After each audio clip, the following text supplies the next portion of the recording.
করেছিলেন, তিনি বলেছিলেন যে আমার রেজিনগরে বাড়ি, আমি কেন বেলডাঙ্গায় মসজিদ বানাতে যাব। তো রেজিনগরে বাড়ি, বেলডাঙ্গায় মসজিদ করা যাবে না। এটা কোন সাংবিধানিক কথা, কোন মুসলিমের কোরআন হাদিসের কথা? ভারতবর্ষের যে কোনো প্রান্তে মুসলমান তার নামাজ আদায় করার জন্য আল্লাহর ঘর মসজিদ বানাতে পারে, পারে কি পারে না? তাহলে এই যে ক্রস মুসলিম, ক্রস কেন বলছি? এই জনাব ফিয়াদ হাকিমের বাবা বাড়ি ছিল বিহারের গয়াতে। ওনার মা ছিল একজন হিন্দু রমণী, হিন্দু মহিলা। তিনি আর পৃথিবীতে নেই, মৌলানা আজাদ কলেজের অধ্যাপিকা ছিলেন। তাহলে মা হিন্দু, বাবা মুসলিম, ওই জন্য ক্রস বললাম। অর্ধেক মুসলমান, অর্ধেক হিন্দু। তিনি আমাকে সাসপেন্ড করার সময় এই মুর্শিদাবাদ জেলার একজন মন্ত্রী, যার কোনো কাজ নাই, কোনো ফাইল ইনিশিয়েট করতে পারেন না, তার দপ্তরের মাথায় বসে আছেন মাননীয় মুখ্যমন্ত্রী স্নেহধন্য অরূপ বিশ্বাস মহাশয়, পাওয়ার মিনিস্টার। তার এমওএস আছেন আকরুজ্জামান। আমি একবার আমার এক নিকট আত্মীয়,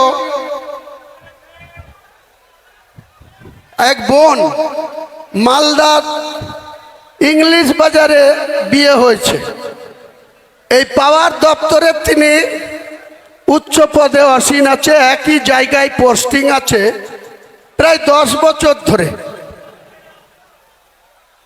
এই আকরুজ্জামান আমার বন্ধু, একসঙ্গে দীর্ঘদিন কংগ্রেস করেছি। ওর বাবা হাবিবুর রহমান জঙ্গিপুরের দীর্ঘদিন 4 বারের কংগ্রেস দলের এমএলএ ছিল। ও পেশায় অ্যাডভোকেট। ও প্রণব মুখার্জি প্রায়ত রাষ্ট্রপতি বা কংগ্রেস নেতা, ভারতবর্ষের বিভিন্ন পদে ছিলেন। সেই প্রণব বাবুর খুব স্নেহধন্য ছিল। আমরাও একসময় প্রণব বাবুর খুব স্নেহধন্য ছিলাম। আমার বাড়ি থেকে, আমার বাড়িতে 1996 সালে বাংলার বিখ্যাত মুখ্যমন্ত্রী, যিনার সেই সময় জরুরি অবস্থা পালন করেছিলেন ইন্দিরা গান্ধীর নির্দেশে। 1974 সালে ভারতের প্রধানমন্ত্রী ছিলেন ইন্দিরা গান্ধী, বাংলার মুখ্যমন্ত্রী ছিলেন সিদ্ধার্থ শঙ্কর রায়। তিনিও আমার বাড়িতে এসছেন। 1996 সালে বহরমপুর লোকসভায় কন্টেস্ট করতে এসে তিনি এবং তিনার স্ত্রী, তিনি প্রখ্যাত আইনজীবী ছিলেন, ব্যারিস্টার ছিলেন সিদ্ধার্থ শঙ্কর রায়। 71 থেকে 77 বাংলার মুখ্যমন্ত্রী ছিলেন। তার স্ত্রী মায়া রায়ও আমার বাড়িতে এসছিলেন। প্রণব বাবু আমার বাড়িতে এসছেন। অধীর বাবু 1996 সাল থেকে 2012 সাল শুধু 100 বার এসছেন। 100 বার শুধু আসেননি, বাড়িতে লাঞ্চ করেছেন, কখনো ডিনার করেছেন, কখনো আমার সঙ্গে খুব সুন্দর আলোচনা হয়েছে। এই পরিবেশে আমাদের রাজনীতিটা মুর্শিদাবাদে করতাম। নিয়তি কখনো কখনো মানুষের মৃত্যু দেয় অ্যাক্সিডেন্টে, কখনো কখনো কারোর সঙ্গে সম্পর্ক বিচ্ছেদ ঘটিয়ে দেয় কোনো একটা ছোট্ট কারণে। তাই অধীর বাবুর পারিবারিক কিছু সমস্যার সম্মুখীন হয়ে আমাকে 2012 সালের 16ই নভেম্বর, যেদিন কংগ্রেস দলটা ছেড়েছিলাম, সেদিন আমি কংগ্রেস দলের 5টা পোস্ট হোল্ড করতাম। মুর্শিদাবাদ জেলায় কিষাণ কংগ্রেসের সভাপতি ছিলাম। মুর্শিদাবাদ জেলায় অধীর বাবুর কমিটিতে জেনারেল সেক্রেটারি ছিলাম। মুর্শিদাবাদ জেলার বেলডাঙ্গা 2 ব্লকের 11টা অঞ্চলের ব্লক সভাপতি ছিলাম। মুর্শিদাবাদ জেলায় অধীর বাবুর এমপি ল্যাটসের চেয়ারম্যান ছিলাম। ছিলাম, ডেভেলপমেন্টটা দেখতাম। এছাড়াও পিসিসির সদস্য সহ অনেক পোস্ট হোল্ড করেছিলাম। কিন্তু আমি যখন সিদ্ধান্ত নিলাম যে আমি আর কংগ্রেস দলটা করতে পারছি না, কেন জানেন? অধীরবাবুর বাড়ির লোকরা আমাকে জাত তুলে অপমান করেছিল, জাত তুলে কথা বলেছিল। আমি অধীরবাবুকে বলেছিলাম আমি এ কথা শুনতে রাজি নই। আপনি কংগ্রেসের দলের সভাপতি, এমপি, আমি কংগ্রেসের নির্বাচিত এমএলএ, এতগুলা পোস্ট হোল্ড করে আছি। আমি নিঃস্বার্থে মানুষের জন্য রাজনীতি করি। আমার টাকার প্রয়োজন, সেটা ব্যবসা করে রোজগার করি। কারোর সঙ্গে মিথ্যাচার করে কোনো পয়সা কোনো দিন রোজগার করিনি। ছোট থেকেই ব্যবসা করেছি, পড়াশোনা চালাতে চালাতে ব্যবসা করেছি। আমি আমার বাবার 5 সন্তান, আমাদের 3টে বোন, 5টা ভাই, আমি ছোট। তো আমরা কোনোদিন জীবনে অন্যায় জেনে বুঝে করিনি, কখনো অজান্তে হতে পারে। মহান আল্লাহ তাআলা সেটা দেখেন, তিনি নিশ্চয়ই ক্ষমা করবেন, তিনি শাস্তি দিলে দেবেন। কিন্তু আমরা যে দলটা 2012 সালের 16ই নভেম্বর ত্যাগ করে, তার আগে 12/11/2012 এই সোমবার ছিল, 12/11/2012 এই সোমবার ছিল। আজ যে সোমবার, সেদিন মাননীয় মুখ্যমন্ত্রী, আমি কংগ্রেস দলের 70 রেজিনগরের বিধায়ক ছিলাম। আমার টার্মস নিশ্চয়ই 5 বছরের জন্য আমাকে মানুষ ভোট দিয়েছিল। মুকুল রায়ের মাধ্যমে রাইটার্স বিল্ডিংয়ে সেদিন মমতা বন্দ্যোপাধ্যায় আমাকে ডেকে পাঠালেন। আমি বিধানসভার ফুড কমিটির চেয়ারম্যান ছিলেন বজবজের এমএলএ অশোক দেব, তার সঙ্গে মিটিং করছিলাম। ঠিক সোমবার 12/11/2012 মুকুল রায় আমাকে তার লালবাতিওয়ালা গাড়িতে বিধানসভা থেকে তুলে নিয়ে আমাকে রাইটার্সে নিয়ে গেলেন।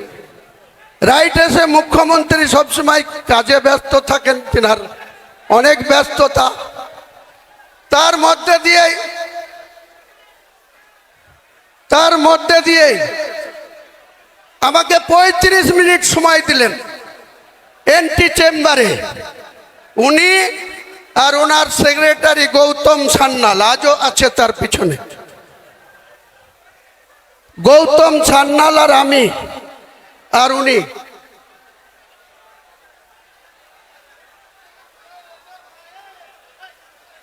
এমন মারবো না।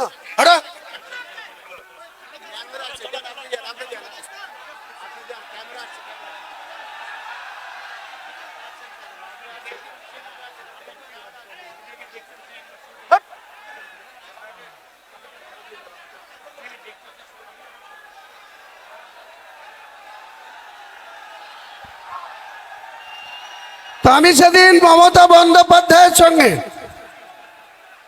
কোনো কিছু চাইনি, মন্ত্রী হতে চাইনি। আমি বলেছিলাম আমি কংগ্রেস দলের বিধায়ক। উনি 2011 সালে উনি কংগ্রেসের সঙ্গে জোট করেছিলেন। উনার দলের প্রার্থী জিতেছিল 182, কংগ্রেস 65টা সিটে লড়ে 42 জন। 42 জনের মধ্যে আমি হুমায়ুন কবির 70 রেজিনগরে ছিলাম। আর এই মুর্শিদাবাদে মমতা ব্যানার্জির দলের একটা মাত্র প্রার্থী জিতেছিল 2011, সাগরদিঘি সুব্রত সাহা, তাও আর মাত্র 48,000 ভোট পেয়ে। কেন 48,000 ভোট পেয়ে জিতলেন? তার এগেইনস্টে 3টে মুসলিম প্রার্থী ছিল। একজন নির্দল না, আসামের আজমল সাহেবের পার্টির প্রার্থী ছিল, একটা সিপিএম ছিল, একটা কংগ্রেস ছিল। চুপেন, একটু থামুন, আমি আধ ঘন্টায় বলে শেষ করে দেবো। সবাই একটু থামুন, সবাই থামুন, কথা বললে আমার অসুবিধা হচ্ছে, চুপচাপ থাকুন।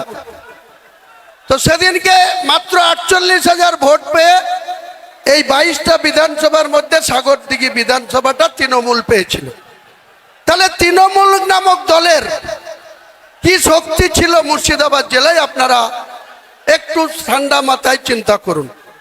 বাংলার মুখ্যমন্ত্রী হয়েছেন, কিন্তু এই মুর্শিদাবাদে আজকে যিনি বেলডাঙ্গার এমএলএ, আজকে যিনি রেজিনগরের এমএলএ, 2011-তে এদের কোনো এমএলএর কন্টেস্টিং তালিকায় না কংগ্রেসে না তৃণমূলে কোনো পার্টির সঙ্গে কোনো এরা তালিকাভুক্ত ছিল না। বেলডাঙ্গায় কে ছিল? শফিউজ্জামান। রেজিনগরে কে ছিল? হুমায়ুন কবির। রানীনগরে কে ছিল? ফিরোজা বেগম। মুর্শিদাবাদে কে ছিল?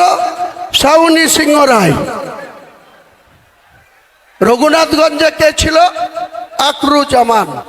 ফারাক্কায় কে ছিল? প্রায়ত মইনুল হক। এইরকম করে আমরা 22টা সিটে লড়ে 14টা জিতেছিলাম। আর যে লেমফোর্ড, যে মার্ক্সবাদী কমিউনিস্ট পার্টির নেতৃত্বে 13 জোটের প্রার্থী 34 বছর সরকার চালিয়েছিল, তাদের মাত্র 7টা সিট জিতেছিল। একটা মাত্র তৃণমূলের জোড়া ফুলে মাত্র 48,000 ভোট পেয়ে তিনি নির্বাচিত হয়েছিলেন, তিনাকেই মন্ত্রী করে দিলেন। 2016-তে কি হলো? যে হুমায়ুন কবির 2012-তে বিনা শর্তে কোনো কন্ডিশন ছাড়াই নিজের বিধায়ক পদটা তুচ্ছ করে দিয়ে মমতা বন্দ্যোপাধ্যায়ের উপরে আস্থা ভরসা রেখে মুকুল রায় আমাকে ওনার চেম্বারে ঢুকিয়ে দিয়ে বাইরে চলে আসলেন। সাক্ষী শুধু তার গৌতম সান্যাল আর তিনি নিজে।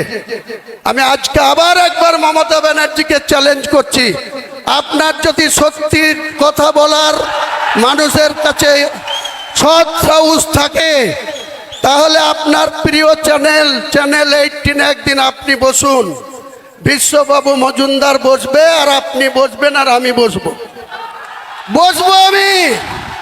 আপনি বাংলার মানুষকে কতটা মিথ্যাচার করেন সেদিন প্রকাশ পাবে। বাংলার মানুষ দেখবে, ভারতবর্ষের মানুষ দেখবে যে আপনি মানুষকে ইউজ অ্যান্ড থ্রো, কাজের সময় কাজী আর কাজ ফুরালে পাঁচি। কতদিন আপনার এই শক্তি থাকে? মমতা বন্দ্যোপাধ্যায়কে আমি চ্যালেঞ্জ করছি, আপনার সৎ সাহস থাকলে, সততা থাকলে আপনি বিশ্ববাবুকে ডেট দেন, আপনার সময় মতো বের করুন। আমাকে ডাকলেই বিশ্ববাবু মেসেজ দিলেই আমি কলকাতায় চলে যাব, স্টুডিওতে বসবো।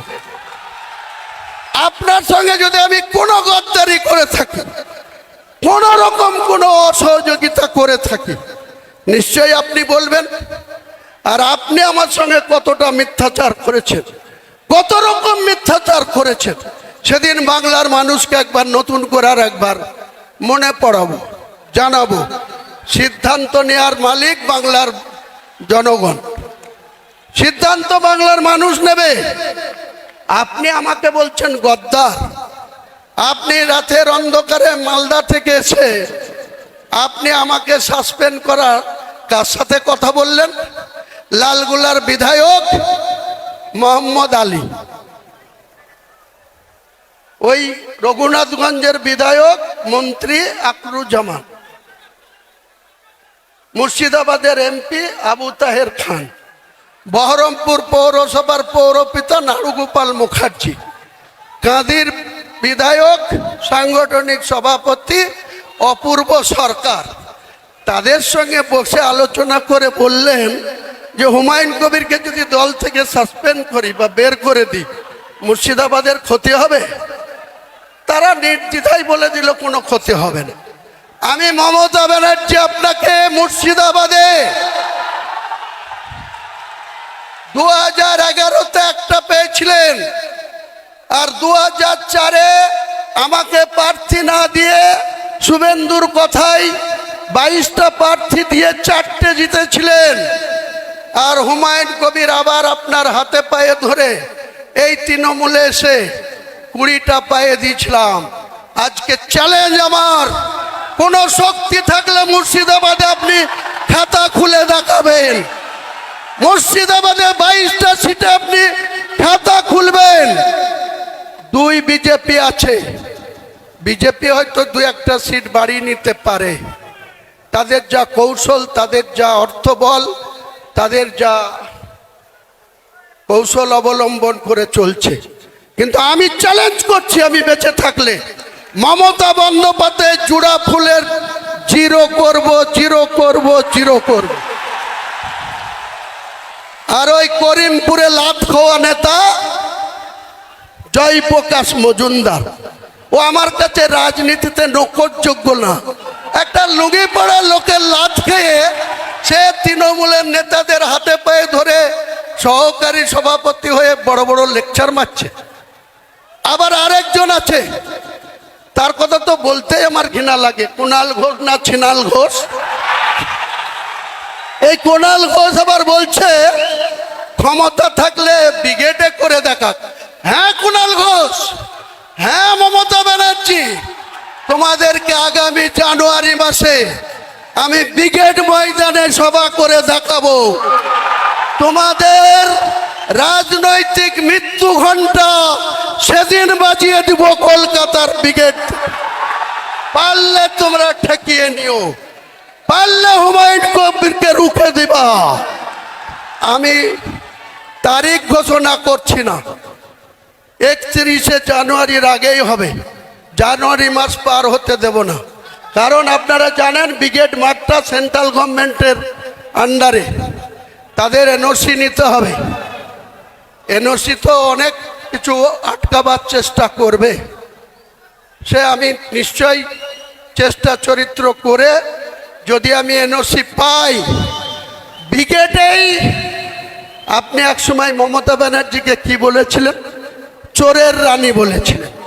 সারদাতে যখন আপনি 3.5 বছর জেল খেটেছিলেন তখন মমতা বন্দ্যোপাধ্যায়ের গ্রেপ্তার চেয়েছিলেন। কে চেয়েছিল? হুমায়ুন কবির চেয়েছিল না কোনো মুসলিম চেয়েছিল? আপনি কুণাল ঘোষ চেয়েছিলেন। মমতাকে চোরের রানী বলেছিলেন, আমি বলিনি, হুমায়ুন কবির বলেনি। বাংলার কোনো মুসলমান সম্প্রদায় মমতা বন্দ্যোপাধ্যায়কে চোর বলেনি, কিন্তু আপনারা বলেছিলেন। আর মমতা বন্দ্যোপাধ্যায় এত গুণবলিতে ভরা, যে যত বেশি গাল দেবে তার অত বেশি প্রমোশন হবে মমতা ব্যানার্জির কাছে। যে যত বেশি ওকে গাল দেবে। মমতা ব্যানার্জি, বুদ্ধবাবু আজকাল পৃথিবীতে নেই। বুদ্ধবাবু আপনার মতো 11 বছর মুখ্যমন্ত্রী ছিল, আর জ্যোতিবাবুর মন্ত্রিসভায় দীর্ঘদিন পুলিশ মন্ত্রী, অন্যান্য সাংস্কৃতিক দপ্তরের মন্ত্রী ছিল। তার কি অবস্থা? তার একটা মাত্র মেয়ে, তার স্ত্রীর নাম মীরা ভট্টাচার্য। তিনারা কোন জায়গায় থাকতেন? বালিগঞ্জ একটা সরকারি ছোট্ট ফ্ল্যাটে, যেখানে কংগ্রেস নেতা প্রদীপ ভট্টাচার্যও থাকে, বুদ্ধবাবুও থাকতেন। আজকে আপনি বলেন সততার প্রতীক। 30B হরিশ চ্যাটার্জি স্ট্রিটে আপনার কতটা, আপনার বাবার নামে কতটা সম্পত্তি ছিল আপনি দেখাতে পারবেন? বাংলার মানুষের ভোট নিয়ে মুখ্যমন্ত্রীর চেয়ারে বসে আপনার পরিবারের প্রত্যেকটা সদস্য ফুলে ফুপে একদম আকাশ ছোঁয়া জায়গায় পৌঁছে গেছে। আর আপনি বাংলার মানুষের জন্য যেদিন 13 মে 2011 বুদ্ধবাবুদের পরাজয় ঘটেছিল, 7 দিন পরে 20শে মে আপনি বাংলার মুখ্যমন্ত্রী হয়েছিলেন। সেদিন বাংলার মানুষের মাথা পিছু আয়ের কত ছিল, টোটাল আয় কত, ঋণ কত ছিল? 1,96,000 কোটি। আপনি খেলা মেলা, পুজো, বিভিন্ন উৎসব আর আপনার মনের মতো করে রং তামাশা করে আজকে আপনি 7.5 লক্ষ কোটি টাকা ঋণের বোঝা বাংলার মানুষের উপরে চাপিয়েছেন। আপনাকে এর জবাব 2026-এ বাংলার মানুষ নেবে। একইভাবে আমি বিজেপিকে সতর্ক করছি। আপনি যখন বলছেন যে কটা মুসলিম এমএলএ জিতে আসবে 26-এ, তাদের চ্যাংদুলা করে আপনি নাকি রাস্তায় ফেলবেন। আমিও লিডার অফ দ্য অপোজিশনকে চ্যালেঞ্জ করছি, আমরা জিতে যাব এবং অধিকাংশই আমার দলের যদি 200টা সিটে লড়ি 100টা সিট গ্যারেন্টি জিতে যাব। সেখানে হয়তো 70 মুসলিম থাকবে, 30টাও হিন্দু থাকবে। আপনার বাবা শিশির বাবুর ক্ষমতা থাকলে আমার গায়ে হাত দিয়ে দেখব আপনি কত বড় পালোয়ান। বাংলার মেদিনীপুরের ছেলে, আমিও মুর্শিদাবাদের ছেলে। আমাকে এক আঙুল দেখালে আপনাকে 2 আঙুল দেখাবো। রাজনৈতিকভাবে চ্যালেঞ্জ আপনি অ্যাকসেপ্ট করুন। অনেক শুনেছি আপনি সাংবিধানিক চেয়ারে ওত নিয়ে লিডার অফ দ্য অপোজিশন হয়ে আপনি বলবেন আমি হিন্দুদের জনপ্রতিনিধি। এটা সংবিধানে বলা যায়? আমি হুমায়ুন কবির, ভোট যারাই দিক, আমি ভোট পেয়ে নির্বাচিত সার্টিফিকেট পেয়েছি। মুর্শিদাবাদ সহ বাংলার 11.5 কোটি মানুষের 294 জন এমএলএ, তারা 11.5 কোটি মানুষের জনপ্রতিনিধি। আমি হয়তো বেশি আমার 69 ভরতপুরকে প্রায়োরিটি দিই, কিন্তু আমাদের কর্তব্য বাংলার আপামর সব ধরনের মানুষের জনপ্রতিনিধি হচ্ছে 294 জন, আর 42 জন হচ্ছে সাংসদ, আর রাজ্যসভার সাংসদও আছে এই রাজ্যে থেকে 13 না 14টা। তাহলে আপনারা শুধু মানুষের সঙ্গে মিথ্যাচার করবেন। মুসলমানদেরকে আমাদের একজন বলছিলেন, আমাদের মেদিনীপুরের পশ্চিমের যিনি সভাপতি, যে মুসলমানদেরকে আপনি বলছেন দুধেল গায়। কি দিয়েছেন মুসলমানদের আপনি? কিছু মুসলমান আছে 1 মাস ব্যাপী রোজা রাখার পর আমাদের খুশির ঈদের জন্য গোটা বাংলা না গোটা ভারতবর্ষে জমা মসজিদ থেকে শুরু করে ভারতবর্ষের মুসলিমরা, পুরুষ মানুষরা ঈদের ময়দানে নামাজ পড়তে যায়। সেখানে কোথাও মহিলাদের এন্ট্রি নেই। 10 বছরের নিচে বাচ্চারা যায় খুশির ঈদে, কিন্তু প্রাপ্তবয়স্ক কোনো মহিলা ঈদের ময়দানে যাওয়া নিষেধ আছে। কিছু মুনাফেক বাক্কা মুসলমানকে হাত করে আপনি ঈদের ময়দানে গিয়ে আপনি বড় বড় হিজাব পরে ভাষণ দেবেন, আর মুসলিমদের উন্নয়ন হয়ে গেল? কটা মুসলিমকে চাকরি দিয়েছেন আপনি? 6টা দপ্তরের মন্ত্রী আছেন, 3, 6, 18টা প্রতি বছর আপনি চাকরি দিতে পারেন। কটা মুসলমানকে দিয়েছেন? আপনি যে স্পিকার করে রেখেছেন বিমান বন্দ্যোপাধ্যায়, বারুইপুর থেকে নির্বাচিত, সেও 6টা করে প্রতি বছর চাকরি দিতে পারে। কটা মুসলমানকে দিয়েছেন? শুধু মুখে মুসলমানদের ভালোবাসা। মুসলমান অত বোকা নেই, মুসলমান আজ আর মূর্খ নেই। মুসলমান অনেক শক্তিশালী জায়গায় পৌঁছেছে। একটা কথা আছে না কবিগুরুর, তোমাকে বধিবে যে গোকুলে বাড়িছে সে। মুসলমানরা তোমাকে জবাব দেবে। ওয়েট করেন মুখ্যমন্ত্রী, আর আপনার পালোয়ান ভাইপুকেও বলুন যত খুশি আইপ্যাকের লোককে পাঠান, আর যে 3 মাস বাকি আছে লুটে নেন, যা পারবেন লুটে নেন। 3 মাস পরে আর আপনাদের আইপ্যাকের ডাকে কেউ যাবে না, যাওয়া বন্ধ করে দেবো। মুর্শিদাবাদে এখন থেকেই বন্ধ হয়ে যাবে, আর রাজ্যেও বন্ধ করে দেব। আর আপনার আইপ্যাক আছে, আপনি যে টাকা খরচ করে আইপ্যাককে রেখেছেন। এর আগে একজন প্রশান্ত কিশোর, তিনাকে 2020 সালে কত কোটি টাকা চুক্তি করে নিয়ে এসেছিলেন। সেই প্রশান্ত কিশোর আপনাকে 3য়বারের জন্য মুখ্যমন্ত্রী পদে বসিয়ে দিলেন। 100 কোটি দেওয়ার কথা ছিল, তার 2/3 দিয়েছেন, 1/3 দেননি। সে গুছা করে চলে গেছে।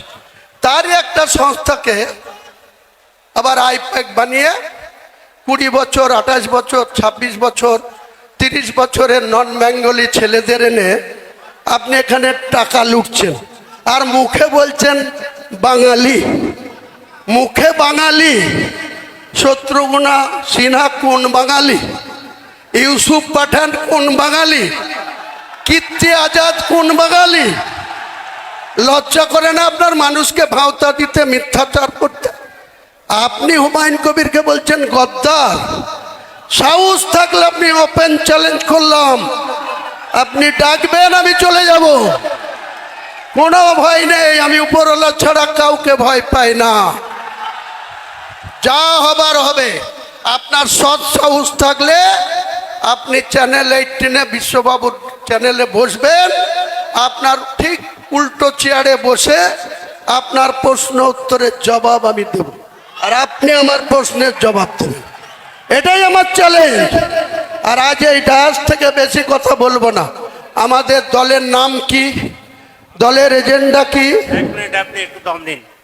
আমি আজকের আপনাদের সামনে ঘোষণা করছি, আমার সুন্দরবন এডুকেশনাল ট্রাস্ট, সেই ট্রাস্ট 35 কোটি তার অ্যাসেট। আজকের আমি এই সভায় আমাদের চেয়ারম্যান হিসেবে আমি হুমায়ুন ভাইয়ের নাম ঘোষণা করে গেলাম। তিনি যেটা করবেন সেইটাই হবে। তার নেতৃত্বে আমরা আছি, থাকবো। এখানে এই মসজিদ বাবা কালিদাস এখানে এসে উদ্বোধন করে যাবেন, ইনশাআল্লাহ সে ব্যবস্থা আমরাও করব। আমরা হুমায়ুন ভাইয়ের পাশে আছি।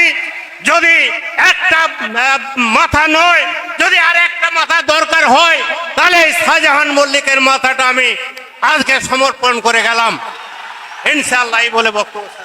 শাহজাহান সাহেবকে আমার লাখো লাখো শুকরিয়া, সালাম, আদাব জানাই। এত বড় একটা সিদ্ধান্ত জনমানুষের সামনে ঘোষণা করার জন্য আবার আমি আপনাকে সালাম জানাই। তো আমি মমতা বন্দ্যোপাধ্যায়কে ব্যক্তিগতভাবে একজন বাংলার নেত্রী হিসাবে, ত্যাগী মহিলা হিসাবে, অনেক ছোট থেকেই যখন কংগ্রেস করতাম, উনি যখন প্রদেশের সভানেত্রী ছিলেন যুবর, তখন আমরা এই জেলায় প্রায়ত মান্নান হোসেন জেলা সভাপতি, আমরা ব্লক সভাপতি জেলা কমিটিতে। 1997 সালে তৃণমূলের জন্মের আগে উনি একটা ডিএম অফিসে তালা দেওয়ার কর্মসূচি করেছেন। প্রত্যেকটা ডিএম অফিসে তালা ঝুলাতে হবে। তা আমি সেই তালা ঝুলানোর নেতৃত্ব দিতে গিয়েছিলাম। ধ্রুব চ্যাটার্জি বলে একজন টাউন ওসি ছিল, অনেক লম্বা চওড়া ফিগার।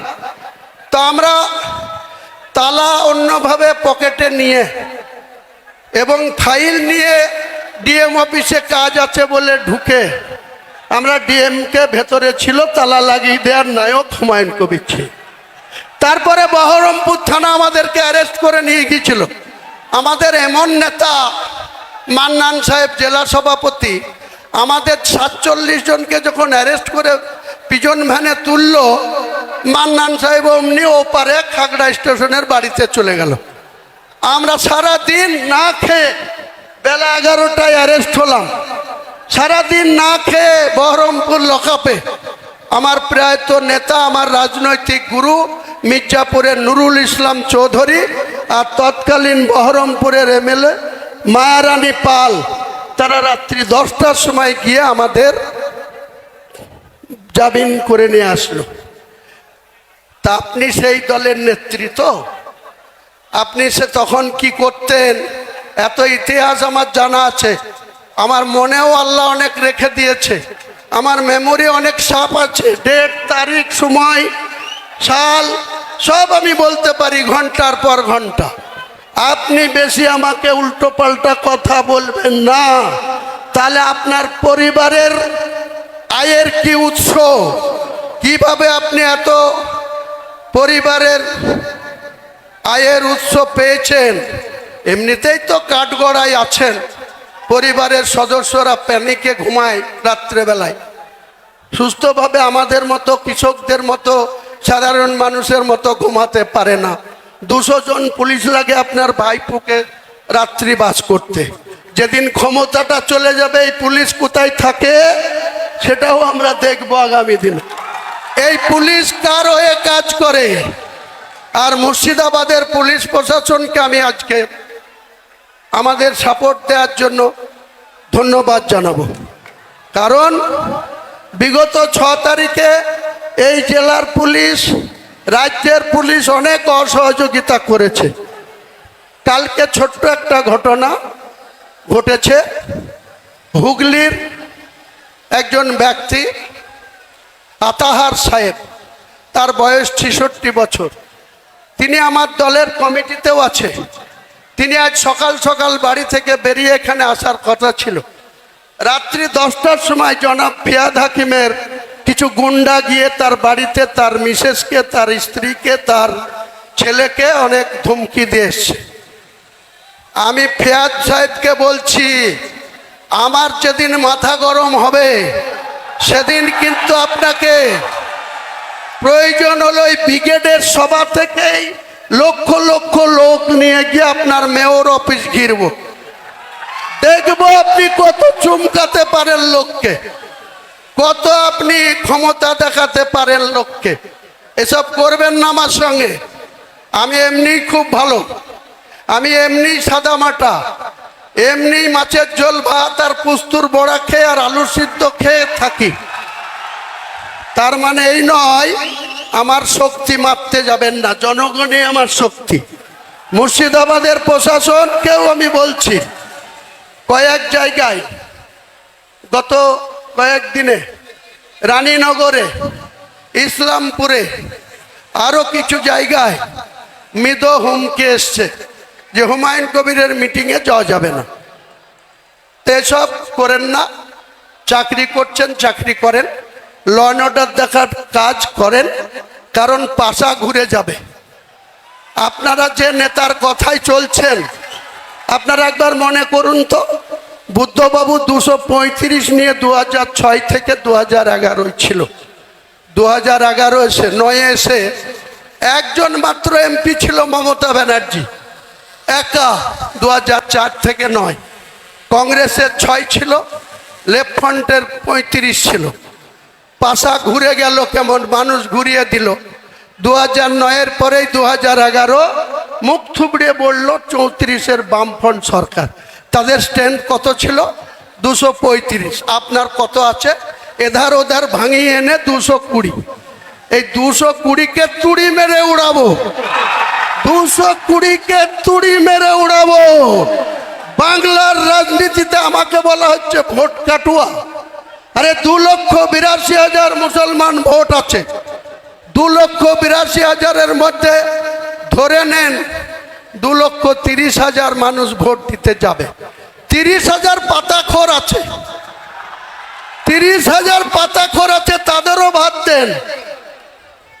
2 লক্ষ ভোট, 1,60,000 যেদিন হুমায়ুন কবিরের দলের পক্ষে পড়বে, আপনার সরকার চিৎপটাং হয়ে ওই ভাগীরথীতে পড়বে। আপনি দেখে নেবেন। হুমায়ুন কবির অঙ্ক কষে চলে, একদম অঙ্ক কষে মেপে জুপে হুমায়ুন কবির রাজনীতিটা করে। অনেক হয়েছে, অনেক বাহাদুরি দেখেছি আপনাদের। আমি এই সরকারের অনেক আধিকারিক, আমি এখনই ফাঁস করতাম, করছি না, কয়েকদিন দেখব। তারপরে এই তৃণমূলের কিছু বালি চোর, পাথর চোর,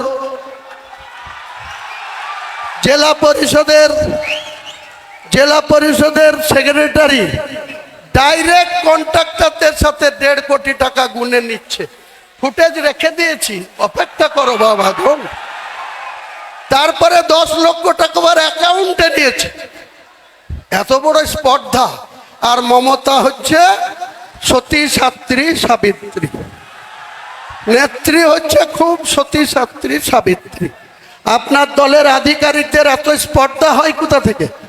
কোথা থেকে হয় মুর্শিদাবাদের মানুষের অর্থকে এইভাবে লুট করা? যান বীরভূম, পাথরের খাদান থেকে একটা পাথরের ডাম্পার লোড হয়ে আসছে। গোটা বীরভূমের থানাগুলো আসতে মাত্র 4,000 টাকা খরচা হয়।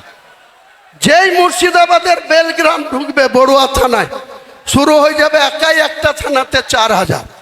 যেই কাঁদি আসবে, এক মহান মাতব্বর আছে মৃণাল সিনহা, কাঁদির আইসি, অমনি তার পাওয়ার 6,000 টাকা লাগবে গাড়ি পিছু।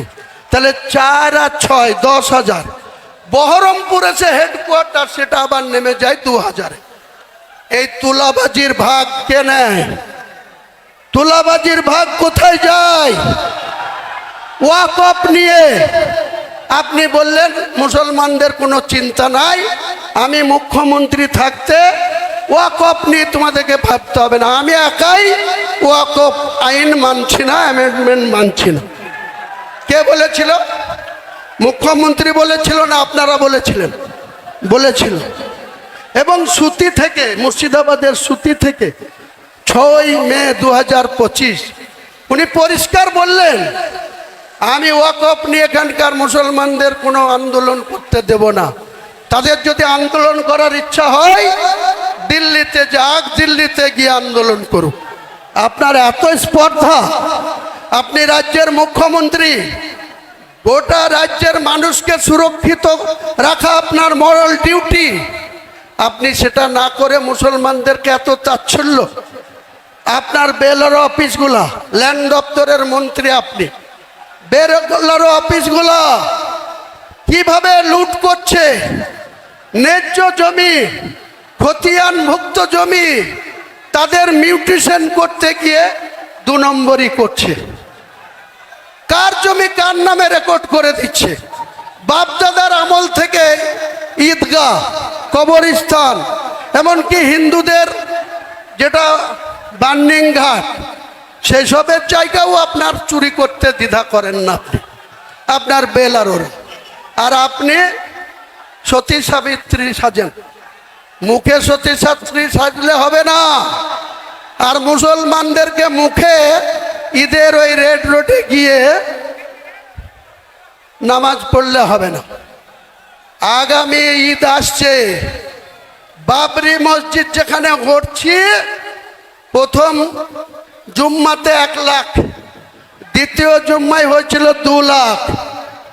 আমি মমতা ব্যানার্জিকে একবার আহ্বান করব, আপনি মুখ্যমন্ত্রী হিসাবে আপনার টাইম মতো এই বাবরি মসজিদের এখানে একটা ঈদের নামাজের ডাক দেব।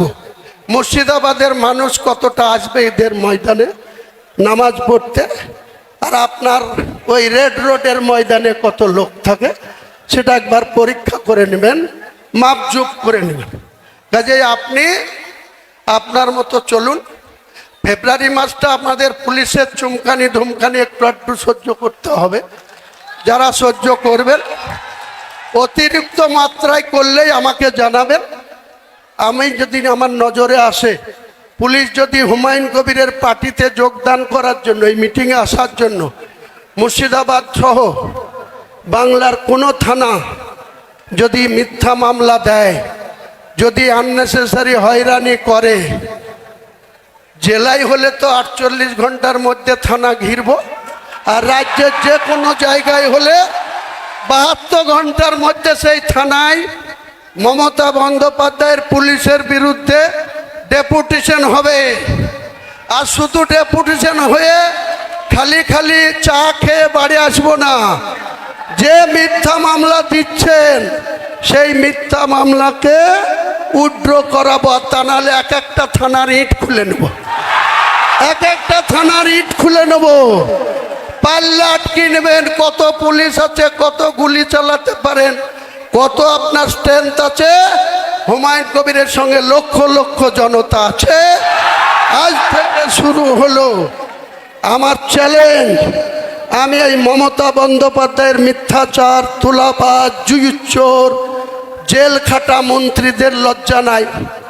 আমাদের মহাসচিব ছিলেন পার্থবাবু, 3 বছর জেলের ঘানি টেনে এসেও 50 কোটি টাকা যার কাছে অবৈধ টাকা পেয়েছে, তার প্রতি তার প্রেমের শেষ নেই।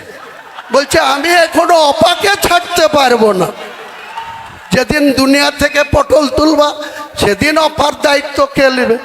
এখন না আছো, উপরওয়ালা যেদিন টিকিট কাটিয়ে দেবে সেদিন অপার দায়িত্ব কে নেবে? পার্থবাবু, কাজেই আমাকে বেশি ঘাটাবেন না। আমি প্রত্যেকটা মানুষকে আজকের মিটিংয়ে আসার জন্য অভিনন্দন জানাচ্ছি, সালাম জানাচ্ছি, আদাব জানাচ্ছি, নমস্কার জানাচ্ছি, প্রণাম জানাচ্ছি। জানিয়ে আজকে আমার নতুন শর্ট ফর্ম JUP জনতা উন্নয়ন পার্টি, তার ইলেকশন এজেন্ডা কি হবে আগামী দিনে আমরা নিশ্চয়ই মানুষের দুয়ারে দুয়ারে যাব। এবং আমি বাংলার যতটা আসনে লড়ব সমস্ত আসনে এক এক দিন দুটো তিনটে করে সভা করব। আমার ফার্স্ট, এরপরে সেকেন্ড সভা হবে 4 জানুয়ারি ডোমকল জনকল্যাণ ময়দান। 4 জানুয়ারি ডোমকল জনকল্যাণ ময়দান। 5 জানুয়ারি হরিয়ারপাড়ার কোনো একটা ময়দানে। যাকে পাশে বসিয়ে আপনি আমাকে সাসপেন্ড করেছেন, আগামী দিনে তারা কাউন্টিংয়ের জন্য বুঝতে পারবে আদা কেমন ঝাল। আদার ঝাল যে ভেতরে ভেতরে হয় সেটা কিন্তু হুমায়ুন কবিরের এই ঝাল আপনার দলের যারা মনোনীত প্রার্থী হবেন কাউন্টিংয়ের দিনে তারা সেই ঝালের স্বাদটা ভালোভাবে পাবে। কোনো চিন্তা নাই, আমি ডন কেয়ার, আমার হারানোর কিছু নাই। আমি হুমায়ুন কবির রেজিনগরেও 30,000-এর বেশি ভোটে জিতব আপনার প্রতীকের প্রার্থীকে হারিয়ে, আর বেলডাঙ্গাতেও একই পরিমাণে জিতব। দেখে নেবেন পত্রকাররা, ইলেকট্রনিক্স মিডিয়ার বন্ধুরা, আজকের ঘোষণা রেকর্ডিং রাখবেন। নির্বাচনের কাউন্টিংয়ের দিন মুর্শিদাবাদের কি ঐতিহাসিক রেজাল্ট, মুর্শিদাবাদের মানুষ আমাদের দোয়া করবে, সমর্থন করবে।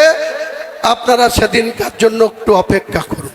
সবাইকে আমার ভালোবাসা রইল, সালাম রইল, সুস্থভাবে সবাই বাড়ি যাবেন। বন্দে মাতরম, বন্দে মাতরম, বন্দে মাতরম। হুমায়ুন কবির জিন্দাবাদ, হুমায়ুন কবির জিন্দাবাদ, হুমায়ুন কবির জিন্দাবাদ।